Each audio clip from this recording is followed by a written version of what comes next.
कहते हैं कि भाई भतीजावाद खत्म होना चाहिए देश में से, और देश चलेगा तो चलेगा संविधान से, संविधान संबद्ध तरीके से, कानून से, उस तरह से देश चलता है। लेकिन जब देश की सर्वोच्च संस्था पर ही आरोप लगने लगे, देश के सबसे बड़े कहते हैं सुप्रीम कोर्ट, सबसे बड़े कोर्ट पर ही ये आरोप लगने लगे, उनके जजों पर ये आरोप लगने लगे कि वो कॉलेजियम सिस्टम को बढ़ावा दे रहे हैं और उसी के जरिए नियुक्तियां की जा रही हैं, तो बात तो कही जाएगी, बात तो उठाई जाएगी। और कुछ वकील ही, जो सीनियर वकील हैं, वो इस विषय पे सुप्रीम कोर्ट के सामने ही बार बार मांग रखते हैं कि ये कॉलेजियम सिस्टम हटना चाहिए और इसकी जगह एक संविधान संबद्ध व्यवस्था होनी चाहिए। और ये बहुत सारी बातें के लिए पिटीशन भी फाइल किया है। मणिपुर के लिए पिटीशन फाइल किया था अभी हाल फिलहाल, वो भी बात करेंगे हम। लेकिन सबसे पहले हमारे साथ सुप्रीम कोर्ट के वरिष्ठ वकील AP सिंह जी, हम समझेंगे कॉलेजियम सिस्टम है क्या और क्यों इसके खिलाफ बहुत सारी बातें होती रहती हैं और क्यों इसको बदलना चाहिए। सर पहले तो ये बताइए, कॉलेजियम अपने आप जजमेंट में द्वारा आया है, संविधान के द्वारा नहीं। हमारा आर्टिकल जो कहता है 217 कहता है वो अलग है। उसमें क्या कहता है 217 में, आपको क्लियर बताता हूँ। 217 संविधान कहता है कि राष्ट्रपति जी को 3 लोगों की जो सलाहकार समिति है वो सलाह दे सकती है और उसमें खुद नियुक्ति नहीं होती। और यही लड़ाई ऑल इंडिया जुडिशियल एस्पिरेंट्स लड़ रहे हैं। यही लड़ाई हमारी अखिल भारतीय हिंदू महासभा और ग्राम उदय फाउंडेशन जिसके संजीव तिवारी जी राष्ट्रीय अध्यक्ष हैं, वो लड़ाई लड़ रहे हैं कि हमारे जुडिशरी में न्यायाधीशों की नियुक्ति निष्पक्ष हो, पारदर्शी हो। नियुक्ति अगर पारदर्शी होगी तो हमारे देश के 140 करोड़ लोग जो रहते हैं और दुनिया भर में जो हमारे NRI फैले हुए हैं, उनको गर्व महसूस होगा और उनको भी संतोषप्रद रिजल्ट मिलेगा। लेकिन ऐसा नहीं हो पा रहा है, नियुक्ति में पारदर्शिता नहीं है और यही हमारा 217 आर्टिकल साफ तौर पर कहता है। मैं आपको पढ़ के बताता हूं। अनुच्छेद 217 क्या कहता है और इसी को हमने कोट किया है माननीय सर्वोच्च न्यायालय की अपनी याचिका में। साफ कहता है कि उच्च न्यायालय के जज की नियुक्ति के लिए महामहिम राष्ट्रपति के केवल 3 ही सलाहकार हैं।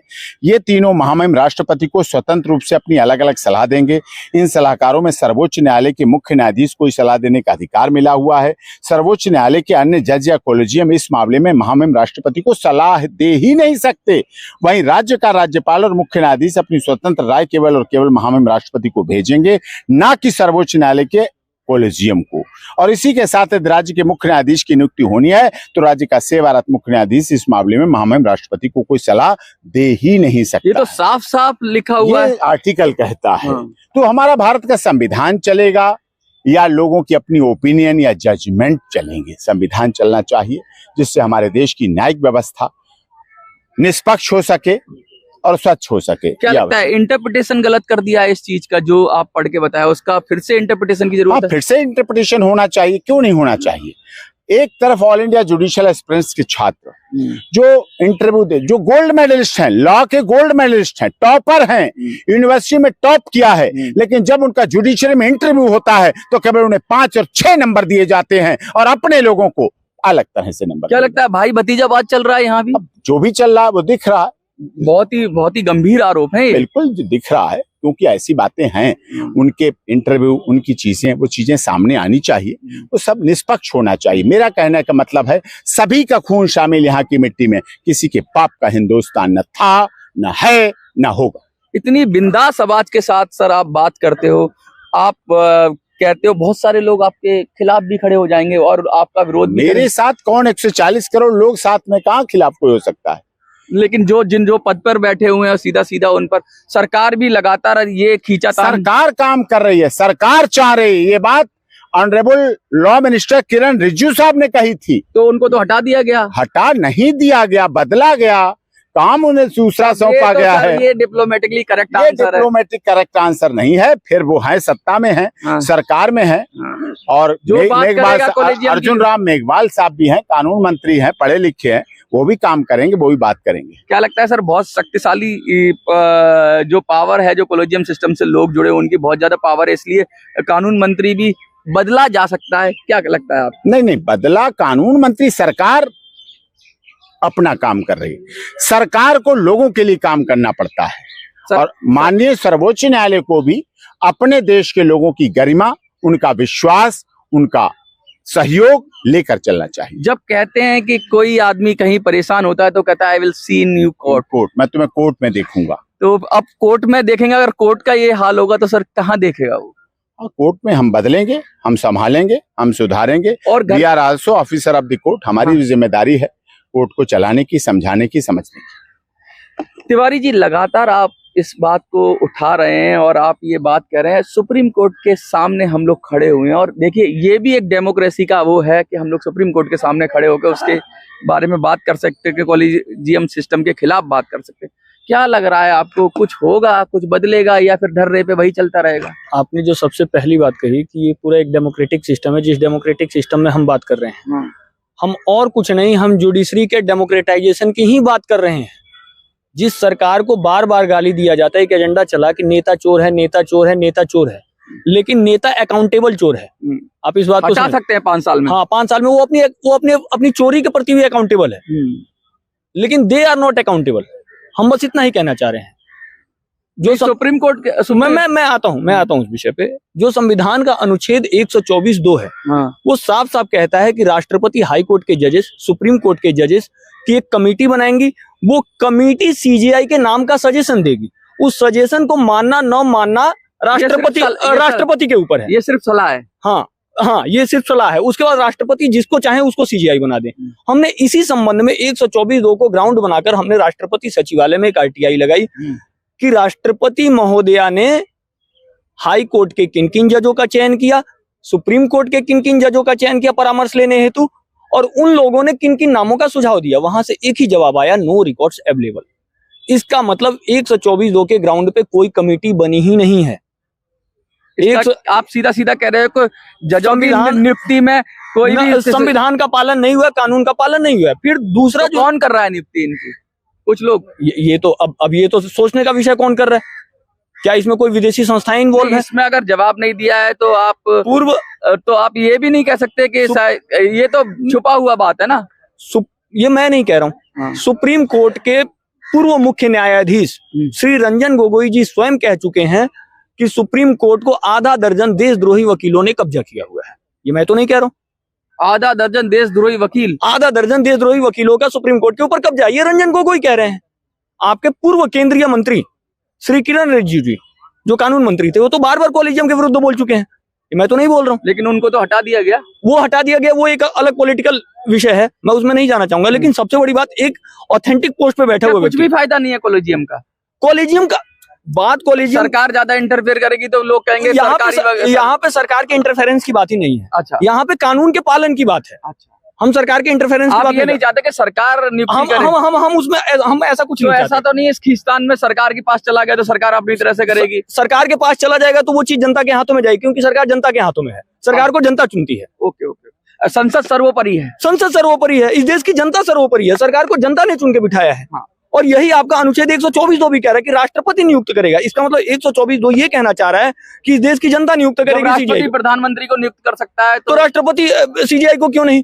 लेकिन ये लोग तो राष्ट्रपति को रबर स्टैंप बोलते हैं। अच्छा, लेकिन है भी, कहते हैं कि प्रधानमंत्री की बहुत सारी सलाहों के लिए बाध्य भी होता है। वो है नहीं है, दैट्स अ डिफरेंट इशू। अच्छा, संविधान क्या कहता है, लॉ क्या कहता है, कानून क्या कहता है? कानून के अनुसार देश चलेगा। कानून से देश चलेगा। संविधान, क्या लगता है संविधान से देश नहीं चल रहा? संविधान से देश चल रहा है या नहीं चल रहा है, आपका सुप्रीम कोर्ट नहीं चल रहा है। 24/11/1998 राष्ट्रपति का आदेश है कि याचिकाएं हिंदी में स्वीकार होंगी और निर्णय हिंदी में भी दिए जाएंगे। हमारी ये भी याचिका थी। निर्णय हिंदी में नहीं, इम्प्लीमेंटेशन नहीं हो रहा, लेकिन है तो इम्प्लीमेंटेशन ही नहीं हो रहा है। कानून देखिए, आप कह रहे हैं कि सरकार क्या कर सकती है? सरकार कानून ही तो बनाएगी ना, या इसके अलावा भी कुछ कर सकती है? कानून बनाएगी और जब इंटरप्रिटेशन जज करेंगे। इवन इंटरप्रिटेशन भी जज नहीं करेंगे। आपका संविधान ये कहता है। इंटरप्रिटेशन के टर्म में जो लॉ है संविधान का, वो ये कहता है कि राष्ट्रपति जब व्याख्या मांगेंगे तब सुप्रीम कोर्ट व्याख्या देगा। मतलब जरूरत है तो करेगा, जरूरत तब रोल आएगा। आप मुझे बताइए, 2 और 2 4 होता है, क्या इसके भी व्याख्या की जरूरत है? क्या इसके भी इंटरप्रिटेशन की जरूरत? यूनिवर्सल ट्रुथ है ये, तो यूनिवर्सल ट्रुथ है। 2 और 2 4 होता है, इसके भी इंटरप्रिटेशन के लिए हम इन लोगों से इंटरप्रिटेशन मांगने जाएंगे। 2 और 2 5 भी हो सकता है।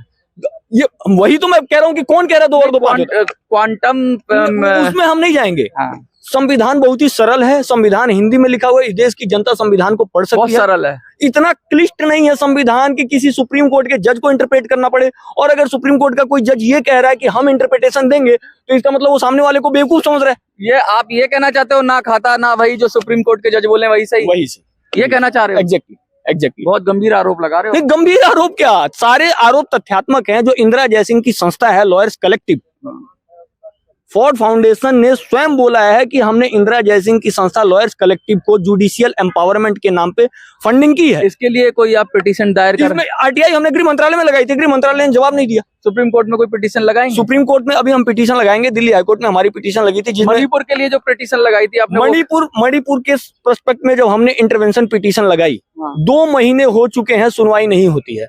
वही जबकि क्रिश्चियन लॉबी जब करती है तो उनकी सुनवाई हो जाती है। मतलब देशद्रोहियों का गैंग, उनके लिए रात को कोर्ट खोल देना। लेकिन इन पर्सन को देखिए कैसे परेशान किया जाता है आपके सुप्रीम कोर्ट में। आप इन पर्सन याचिका लगा के दिखाइए, वो सीधा बोलेंगे वकील को लेके आओ। वकील तो बहुत महंगे हैं, बात वही है। सुप्रीम कोर्ट में तो मतलब न्याय भी कहते हैं कि बहुत महंगा हो गया सुप्रीम कोर्ट। वही विषय है ना। हम क्या, कोई चैरिटी करना चाहे तो विषय अलग है। बस तो हम तो कुल मिला के यही चाहते हैं कि आपकी जो न्यायपालिका, मतलब आप व्यक्ति खुद जाके न्याय नहीं ले सकता है, एडवोकेट चाहिए, वकील चाहिए ही चाहिए। ये तो इन पर्सन के काउंटर पे बैठा हुआ व्यक्ति कह रहा है कि वकील को लेके आओ।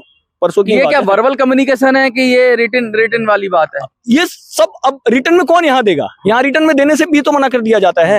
अगर सुप्रीम कोर्ट की कोई रिकॉर्डिंग, मतलब कहने का मतलब ये लिखा कुछ भी है, हम चलाएंगे अपना कानून। सीधी बात मैंने कहा ना, आप जिस सरकार से अपेक्षा कर रहे हैं कि सरकार इनको सुधारे, सरकार कानून ही तो बना सकती है ना। ये सीधा कह रहे हैं कि हम आपके बनाए हुए कानून को नहीं मानते हैं, हम अपना कानून चलाएंगे। हम अपना कानून क्या, उसको कानून बोले या पता नहीं क्या बोले, ये तो सीधा बोल रहे हैं कि हम आपके किसी कानून को नहीं मानते हैं। हम 124(2) को नहीं मानते हैं, हम एनजेएसी को नहीं मानते हैं, हम दिवाली पे पटाखे बैन कर देंगे, हम यमुना पे छठ बैन कर देंगे, हम मैरिटल रेप को क्रिमिनलाइज कर देंगे, हम आर्टिकल 495 कोई भी महिला जो है स्वेच्छा के साथ किसी पुरुष के साथ, कानून तो संसद बनाती है। मैं वही तो कह रहा हूँ, जो कानून संसद बनाती है उसका काम है पालन। संविधान सम्मत नहीं होगा तो उनको अधिकार मिला। इनके वकील ये कहते हैं, इनके वकील, मैं पर्टिकुलरली कह रहा हूँ, पूरा गैंग काम कर रहा है, जिसमें प्रशांत भूषण है, इंदिरा जयसिंह है, कपिल सिब्बल है, कई सारे वकील हैं उसमें। इनके वकील ये कहते हैं कि सुप्रीम कोर्ट के पास एक्स्ट्रा ऑर्डिनरी पावर है, जबकि संविधान ऐसा नहीं कहता है। मतलब एक पैरेलल गवर्नमेंट की बात हो रही है। ये पैरेलल गुंडागर्दी, नॉट पैरेलल गवर्नमेंट, ये पूरी गुंडागर्दी चल रही है, पूरा गिरोह काम कर रहा है। वैसे तो गवर्नमेंट का हिस्सा कोर्ट भी होता है, क्योंकि गवर्नमेंट ब्रॉड सेंस में बोला जाए तो सरकारी, यही मैंने कहा ना, संविधान का आर्टिकल जो 368 है वो साफ साफ कह रहा है कि यूनियन ऑफ इंडिया की भाषा हिंदी होगी। क्या कोर्ट यूनियन ऑफ इंडिया नहीं है? यूनियन ऑफ इंडिया से बाहर है। फिर आप जजमेंट हिंदी में क्यों नहीं दे रहे हैं? आप याचिकाएं हिंदी में, आप यहाँ पे हिंदी में याचिका लगा के दिखाइए, आपसे बोला जाएगा ट्रांसलेशन लेके आइए। देखिए ये हालात हैं और लोग बहुत तरह के आरोप लगा रहे हैं। कॉलेजियम पे तो बहस है ही है, सुप्रीम कोर्ट के सामने खड़े होकर हम यही कह रहे हैं कि कॉलेजियम नामक शब्द का पूरे संविधान में कहीं कोई उल्लेख नहीं है। सरल सी बात है, अगर पूरे संविधान में हमको कोई कॉलेजियम टर्म दिखा देता है तो हम उसको करोड़ों देने के लिए तैयार हैं। ये बात है। आपको क्या लगता है, क्योंकि ये बहुत चर्चा का विषय और बहस का भी विषय है, इस पर अलग अलग लोग अलग अलग तरीके से मत दे सकते हैं। कुछ लोग कहेंगे कि जुडिशरी इंडिपेंडेंट होनी चाहिए, कुछ लोग कहेंगे कि जुडिशरी में भाई भतीजावाद चल रहा है, कुछ लोग कहेंगे कि सरकार का हस्तक्षेप नहीं होना चाहिए। इन सब चीजों को देखना पड़ेगा और देखकर समझकर सर्वसम्मत तरीके से कुछ ऐसा सिस्टम बनाना होगा जिसे सब स्वीकार करें। आपको क्या लगता है? देखते रहिए